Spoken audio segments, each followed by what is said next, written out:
One of my favorite stories in the Bible is the story of Joseph, as found near the end of the book of Genesis.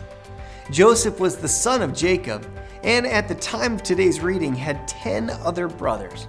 Now, his brothers did not like Joseph, as Joseph had told them all about a dream that he once had had. In this dream, he saw his brothers bowing down to him. Now, of course, this upset his brothers, as you can imagine. But looking at Genesis chapter 37, we pick up the story. It says, "When Joseph's brothers saw him coming, they recognized him in the distance. As he approached, they made plans to kill him. 'Here comes the dreamer,' they said. 'Come on, let's kill him and throw him into one of these cisterns. We can tell our father a wild animal has eaten him. Then we'll see what becomes of his dreams.'" Now, his brothers decided to sell Joseph into slavery instead of killing him. Over the course of many years, Joseph went from being slave to servant, then found himself in prison, but miraculously Joseph was released from prison and rose all the way up to second in command next to the Pharaoh in Egypt.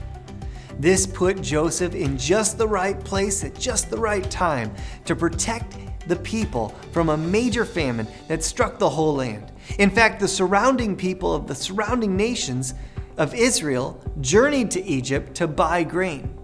Now, by this time, Joseph's brothers were sure he was dead. They came face to face, though, after all these years. And this is what Joseph says to his brothers in chapter 50. "But Joseph replied, 'Don't be afraid of me. Am I God that I can punish you? You intended to harm me, but God intended it all for good. He brought me to this position so I could save the lives of many people.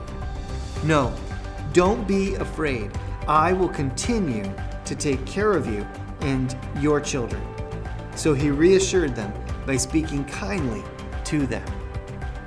You know, the story of Joseph shows God's redemptive power through forgiveness and his perfect plan. What his brothers meant to harm Joseph was all part of God's plan to save his people.